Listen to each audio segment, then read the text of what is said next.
Sai Chaitanya paramedical college लेकर आया है पैरामेडिकल काउंसिल और सरकारी नौकरियों के लिए उपयोगी पाठ्यक्रम। EMLT, radiology technician, health sanitary inspector में एडमिशन जारी है। हमारा पता याद रखें, Sai Chaitanya paramedical college, ruby city scan के ऊपर मोची। एक ऐसे कपड़े की तैयारी में जिससे उसे उसके पसीने के एवज जो मिलना चाहिए नहीं मिल रहा है, महज इसलिए कि ये एक रिवायती अंदाज से काम हो रहा है।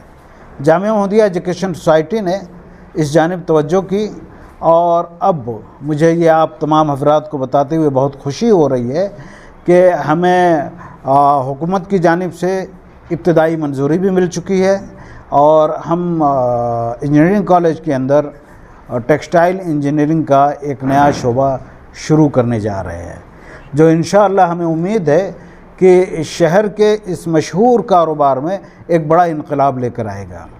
और आप तमाम हजरात का अगर साथ रहा और ये अवेयरनेस और ये बेदारी हम इस शहर अज़ीज़ के बाशिंदगान तक पहुंचा सके तो इंशाअल्लाह इसकी भरपूर इफ़ादियत अहालियान शहर जल्द ही महसूस करेंगे। इस 2024-2025 एकेडमिक ईयर से स्टार्ट किया जाएगा। इसमें 60 सीट की मंजूरी हमें AICT से, DT से, MSBT से मिल चुकी है और ये कोर्स जो है प्राइमरीली टेक्सटाइल मैन्युफैक्चरिंग पे और उसकी प्रोसेसिंग पे के बारे में बताएगा।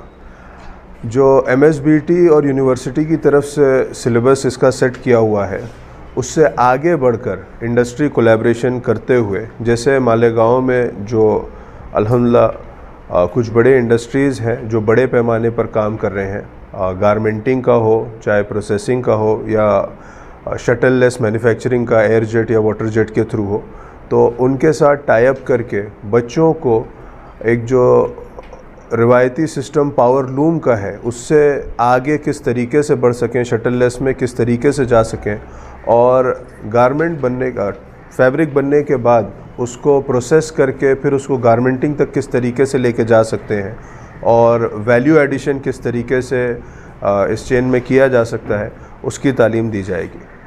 अल्हम्दुलिल्लाह एक प्रोसेसिंग क्लस्टर ऑलरेडी मालेगांव में मौजूद है और उस प्रोसेसिंग क्लस्टर के जो इंचार्ज हैं उनसे भी हमारी गुफ्तगू हुई है कि प्रोसेसिंग यूनिट में बाकायदा बच्चों को किस तरीके से रियल टाइम पोस्ट मैन्युफैक्चरिंग जो प्रोसेसिंग की जाती है और उसका एक्सपीरियंस मिले और इंशाअल्लाह कॉलेज में ख़ुद शटललेस लूम्स एयरजेट के शक्ल में हम इंशाअल्लाह इंस्टॉल करेंगे, जिससे कि बच्चे पावर लूम के आगे भी जो एयरजेट और वाटर जेट हो सकते हैं उस पर तजुर्बा हासिल कर सकें। इसका निसाब Maharashtra state board of technical education जिनसे मंजूरी मिली है उनका एक डिफ़ाइंड निसाब होता है। जैसे मैंने बताया कि उसमें पहले तो यान से रिलेटेड, यान की टेस्टिंग, फिर यान टू फैब्रिक वो किस तरीके से कन्वर्ट होता है, हैंडलूम है, पावर लूम है और अब shuttleless air jet water jet आ गए। उसके बाद फिर आप जो फैब्रिक बनता है उसको क्या क्या प्रोसीजर से लेकर जाते हैं और उसके बाद फिर आप गारमेंटिंग किस तरीके से करते हैं, तो ये ब्रॉडली पूरा कवर किया जाएगा सिलेबस में। ये एक प्री डिफाइंड MSBT से होता है। इससे आगे बढ़ के अल्हम्दुलिल्लाह हमने इंडस्ट्री से टाई अप किया हुआ है कि रियल टाइम आज जो इंडस्ट्री में प्रैक्टिस चल रही है, जैसे केजल फैब्रिक्स एक मालेगांव में मौजूद है, जो चरक दिन एक बहुत बड़ा ब्रांड है शर्टिंग के, रेडीमेड सूटिंग्स में चरक दिन के शर्ट्स मालेगांव में बनाते हैं, तो उनसे हमारा तारुफ हुआ, उनसे हमारी बात हुई तो उन्होंने इस चीज़ को वेलकम किया। फिर इंडस्ट्री की तरफ से जो रिक्वायरमेंट थी कि यहाँ जब कपड़े मैन्युफैक्चर होते हैं तो उसको टेस्टिंग करने के लिए बहुत दूर भेजना पड़ता है, तो उससे रिलेटेड जो टेस्टिंग लैब्स हो सकती हैं इंशाल्लाह उसको हम सेटअप करेंगे। तो इंडस्ट्री रिलेटेड बच्चों को जो नॉलेज होनी चाहिए, जैसे जो और टेक्सटाइल हब्स हैं, आज आप भिवंडी देखिए, भिवंडी अच्छा खासा शटललेस की तरफ माइग्रेट कर चुका है। इचल करंजी अच्छा खासा शटललेस, इचल करंजी तो ऑलमोस्ट शटललेस पूरा हो चुका है। इसी तरीके से सूरत है, औरंगाबाद है और जो दूसरी जगहों पर जहाँ टेक्सटाइल का काम चल रहा है, जिस तरीके से वो इंडस्ट्री के साथ एडवांस हुआ है, हम वही चाह रहे हैं कि इंशाल्लाह उस चीज़ को मालेगांव में भी रेप्लिकेट किया जाए। इस कोर्स की मुद्दत कितनी है? ये 3 साल का, 10वीं के बाद 3 साल का है। तो बच्चे ने अगर 10वीं दी है तो वो 10वीं की मार्कशीट के बेसिस पर इनका टेक्सटाइल डिप्लोमा में एडमिशन होगा। 3 साल की मुद्दत है और फीस इसकी 45,000 पर एनम है। एक मिनट जी। स्कॉलरशिप महाराष्ट्र गवर्नमेंट की माइनॉरिटी स्कॉलरशिप जो आती है, बच्चे उसके लिए एलिजिबल होंगे। डिग्री के लिए वो अप टू 50,000 है, depending upon the student merit. Diploma के लिए अप टू 40,000 है।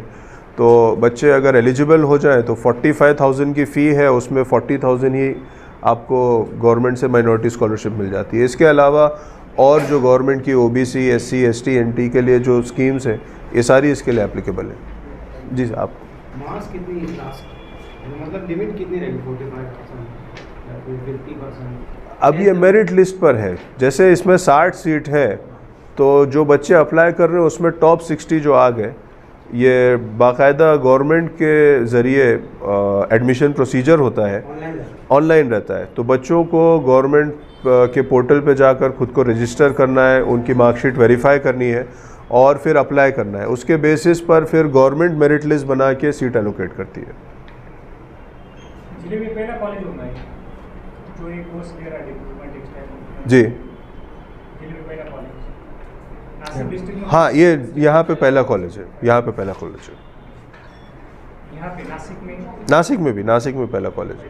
जी जी। करीब तर कॉलेज कौन है? इसके पहले मतलब यहाँ सासमीरा मुंबई में जो है, इचलकरंजी में है, ये 2 मारूफ कॉलेजेस थे। इस साल हमने अप्लाई किया है और NMIMS ने शीरपुर में इन्होंने अप्लाई किया। ये साल गवर्नमेंट ने थोड़ा सा ये कोर्स के लिए प्रमोशन किया है, तो हमने शहर की ज़रूरत को महसूस करते हुए जैसे हमें पहला मौका मिला हमने इसे अप्लाई कर दिया। शहर की बहुत सारी सनती अंजुमनें, कदीम अदारे, तो उनसे रब्ता करेंगे कि बच्चे यानी रागी लोगों की मालिकों की आवाज़ सनत है जी, तो आप उनसे रब्ता करेंगे क्या एडमिशन अच्छे से हो? जी बिल्कुल। इनफैक्ट हम तो जो तंजीमें हैं उनसे भी हमने रब्ता किया, और जो इंडस्ट्री में अलग अलग सेक्टर में है, जो पावर लूम में है, जो एयरजेट में है, जो वाटर जेट में है, जो गारमेंटिंग का काम कर रहे हैं, ये सारे ऑर्गेनाइजेशन से हम मुसलसल कांटेक्ट में है कि हमारी कोशिश ये है कि ये पावर लूम हब से टेक्सटाइल हब बन जाए। अभी माशाल्लाह पावर लूम में मालेगांव का बहुत नाम है, लेकिन हम चाहते हैं कि ये न सिर्फ पावर लूम होते हुए ये टेक्सटाइल का हब बने। तो यहाँ से न सिर्फ आपका जो ग्रे बनता है, बल्कि ग्रे प्रोसेस भी हो, प्रोसेस हुए ग्रे से अगर आप गारमेंटिंग कर सकते हैं तो ये पूरे रीजन के लिए एक इकोनॉमिक ग्रोथ का बहुत बड़ा सबब बन सकता है इंशाल्लाह। मैं इसलिए बोल रहा हूँ कि पिछले हफ्ते में जो है इंडस्ट्रियल सोसाइटी वाले जी शीरपुर के तवज्जुह से एक मुज़ाकरा रखे। जी, अब यहाँ के बच्चे वहाँ ना जाए, यहीं की यहीं यानी उनका दाखिला हो जाए, इसलिए पूछ रहा था। इसमें आपका ताउन सबसे ज़्यादा ज़रूरी है। सबसे शुरू हो रहा है एडमिशन क्लास देखा जाए। ये इसका DT का एडमिशन प्रोसीजर स्टार्ट हो गया है, और बच्चे जिन्होंने अभी 10th पास किया उनके पास मार्कशीट है, डॉक्यूमेंट्स है, वो गवर्नमेंट वेबसाइट पर विज़िट करके खुद को रजिस्टर कर सकते हैं, या हमारे अदारे में आ जाए। वहाँ से पूरा एडमिशन सेल डेडिकेट किया गया है जो बच्चों के एडमिशन में सहायता करेगा इंशाल्लाह। ये जो फीस के ताल्लुक से जो बता रहे हैं, ये वन टाइम यानी एक मतलब हमें भरना रहेगा या उसके अंदर में कुछ ऐसा वो है कि भाई स्कॉलरशिप नहीं, अल्हम्दुलिल्लाह जब से कॉलेज कायम है तब से हमारी कोशिश ये रहती है कि बच्चों को आसानी हो, उस तरीके से हमारा फ़ीस स्ट्रक्चर डिज़ाइन करते हैं। हालांकि बाज़ कॉलेजेस और गवर्नमेंट भी यही तमहीद करती है कि आप बिफ़ोर ग्रांटिंग एडमिशन पूरी फ़ीस ले लें, लेकिन चूँकि हमारा फोकस एजुकेशन पे है और एजुकेशन कॉमर्स पर नहीं है, तो हम लोगों की ज़रूरत को समझते हुए उसको ब्रेक करके आसानी के हिसाब से देते हैं। डिफरेंट क्या होता है? जैसे अगर कोई माइनर एडिट में अगर उसको देते हैं तो कितना आएगा, और कोई अगर OBC में BA में आता है? फ़ीस सबकी सेम होती है। स्कॉलरशिप जो गवर्नमेंट देती है वो गवर्नमेंट की अलग अलग स्कीम है, उसमें हमारा कोई रोल नहीं है।